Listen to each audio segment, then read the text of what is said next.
Are you a fan of wet on wet painting? In this video right here, I'm going to show you how to make magic white so you can make beautiful creations every single time. Coming at you right now.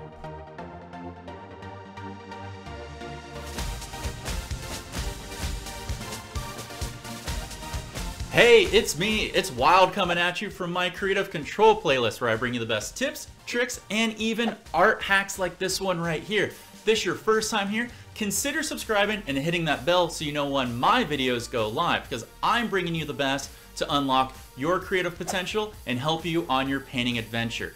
If you're a fan like me of Bob Ross and Bill Alexander, you've had to use at one point magic white or liquid white to help you on your painting adventure to make sure that your colors blend naturally on the canvas and mix naturally on the canvas. And this is an essential tool for anybody wanting to do the wet on wet technique. Now, I was surprised that people had a very hard time finding magic white or liquid white for their actual painting adventures. And that's because I didn't realize this. A lot of people can't get this outside of the United States. Well, a lot of people would always message me on Reddit or Instagram or Twitter or even my YouTubes how to make this stuff. And to be honest, I didn't know. I would just buy it and use it.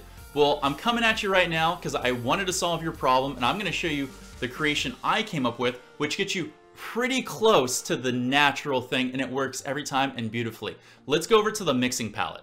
So if you're not familiar with Bob Ross's brand, it comes in two varieties. It comes in a bottle and it comes in tins. The tins generally come in bigger sizes like 8 and 16 ounce, while the bottles usually come in like an 11 or 12 ounce that they have right here. They're both the same style of paint, it just depends on how much you need.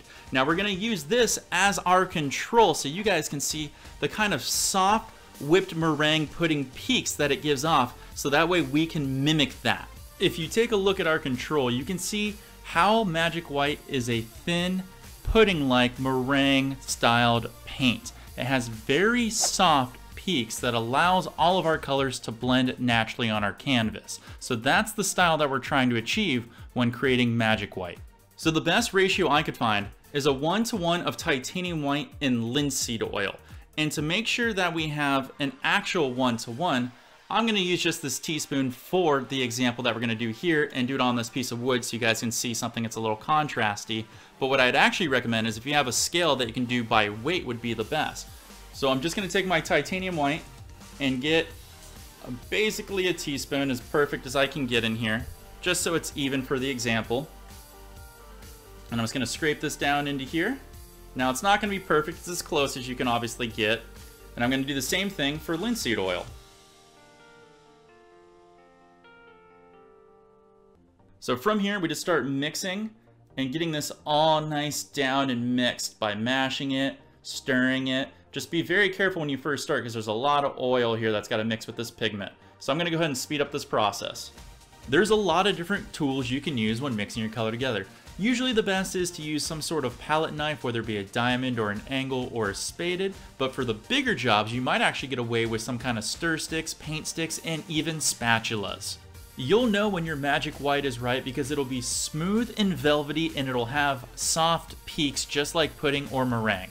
When you have your magic white the way that you want it, make sure you find a nice safe place to store it. I recommend picking up a paint can from your local art store or even paint store, and you know what, have a little bit of fun, put a nice little fun label on it. For mine, I like to call it Bro White.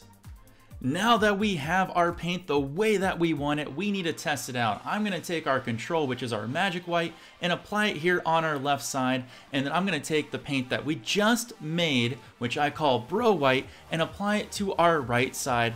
I'm going to take a little bit of phthalo blue so you can see the natural gradients of our control work from the top to the bottom. And then you can see the one that we made using phthalo blue work from the top to the bottom.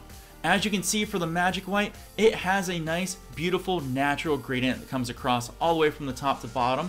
But our Bro White, or the magic/liquid white that we made, also has the same effect. Now, just to let you all know, you can make many different consistencies of whatever magic or liquid white you want. These are just guidelines. You can do a 1-to-2 ratio, you can do a 3-to-4 ratio, you can do whatever you want. Each different type of paint you make is going to have slightly different effects. but this is the closest ratio that I could find that mimics magic and liquid white. And there you go. See how easy it is to make magic white or liquid white, or in my case, Bro White, trademarked by the way. It's very easy. All you have to do is use one oil and one pigment. Now you can use other oils if you want, if you can't find linseed oil. If you want to take a look at that, I made a video about applying liquid clear, which shows you all the different styles of oils that you can use. But for example, you can use walnut oil or safflower oil. They work fabulous too. However, I do recommend using titanium white when using to make your own magic or liquid white. Reason being is titanium white is the most reflective white out there, and it's going to help you a lot when putting on your base coat for your wet on wet style. Hey, hopefully that video really helped you out, because I love helping you guys on your painting adventures. It's really awesome to see all the fun things that you create and that you send to me on Twitter and Instagram. And I know a lot of you guys have been liking these videos because you let me know in the comments below, so feel free to leave a comment. And you know what? People want to know how to support me, and the best way to do that is to follow me on all of my social medias on Twitter and Instagram and Twitch. You can even support me by going to my Flaredash store to buy any one of my pieces of art. Or if you want to, some people want to know how to support me another way, and I did open up a Patreon store which I'm launching, so feel free to find that link below. Hey, thanks for watching. I will see you guys in the next painting tutorial coming up real soon. Have a good one, and peace.